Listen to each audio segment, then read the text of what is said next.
लेकिन बेसिक ऐसा कुछ बता भी दिया जाता है, लेकिन दुख में आदमी रुकता नहीं, फिर भी प्रयत्नशील रहता है। उससे पहले एक घटना घटी थी उसके साथ।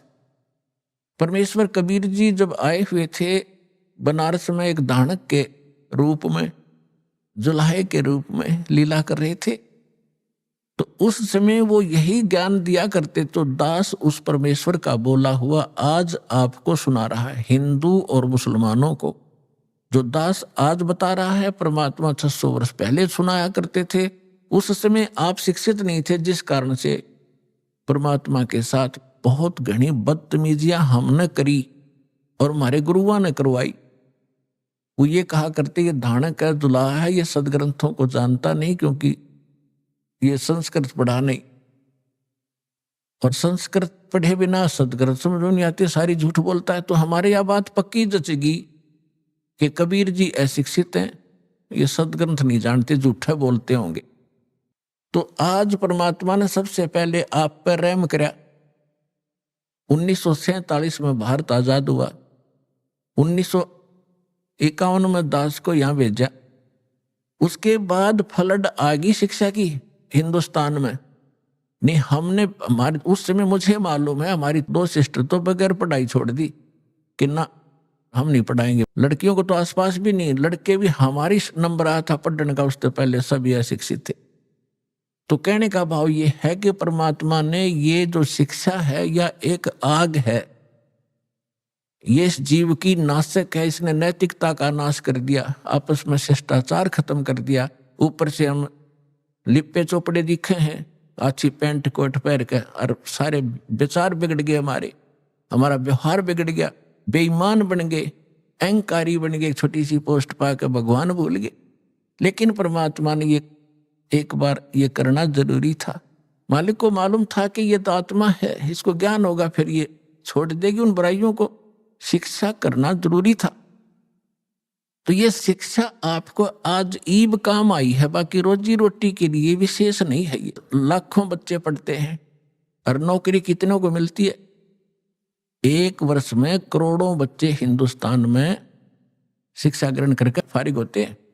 ये MA BA करके, BSc करके, BCom करके, और कितनों को सर्विस मिलती है? कोई बात नहीं, 2 रोटी भगवान ने देनी है, पूर्व निर्धारित है, वो तो वही मिलेगा। जब तक आप इस शरण में नहीं आओगे तो आपको केवल वर्क डन ही, पिछला संस्कार ही मिलता रहेगा। और यहाँ आने के बाद ये कर्म की रेख बदल देता, वो समर्थ है ना। भाग में तो लिख देगा आपके 2 रोटी का, इसके दरबार में कोई कमी नहीं। कमी रहेगी तो आपकी नीयत में रहेगी, आपकी श्रद्धा में रहेगी। तो उस समय परमात्मा ये ज्ञान सुनाया करते थे। हिंदू और मुसलमानों के जो पीर गुरु थे परमात्मा के दुश्मन बन गए कि ये तो हमारे धर्म का विरोधी है, ये ब्रह्मा विष्णु महेश को नासवान बताता है, इनके माता पिता बताता है, ऐसा करता है। ऐसे काजी और मुल्लाओं को परमात्मा लताड़ा करते थे कि तुम साधना गलत बता रहे हो। उनको कहा करते थे, एक मुल्ला मस्जिद में कुके, एक पुकारे बोका, इनमें कौन सिरे को जागा, हमको लगा धोखा। अब तुम बकरीद बनाते हो, बकरे को हलाल करते हो, एक बकरा तो वहां मिमा रहा है, अपनी जान जा रही है, रो रहा है, म्या म्या कर रहा है, और एक मुल्ला कोक रहा है मस्जिद में, हे अल्लाहू अकबर, हे अल्लाहू अकबर, इस बकरे की रूह को स्वर्ग में स्थान देना।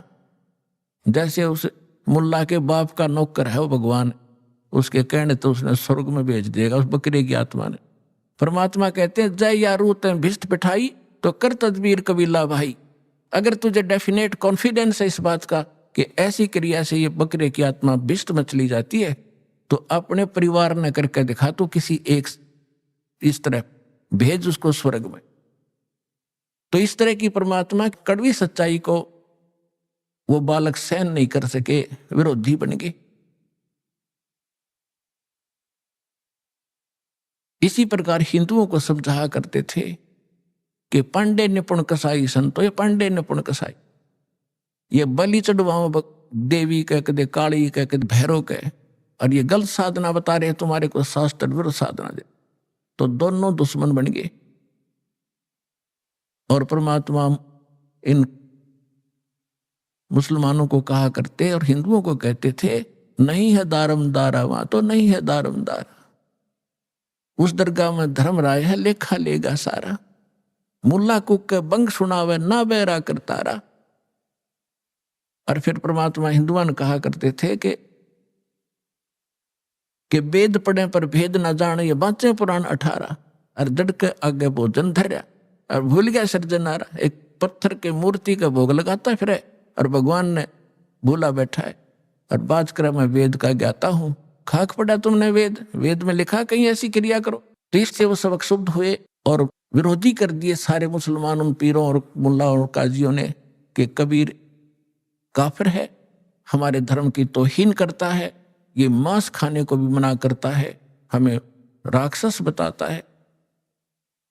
एक दिन सिकंदर लोधी चला गया वहां पर बनारस में, काशी में, क्योंकि वो पूरा सम्राट था। दिल्ली के बादशाह के अंतर्गत सभी छोटे नरेश नवाब आते थे। तो वीर देव सिंह बघेल काशी का नरेश था। वो राजा सम्राट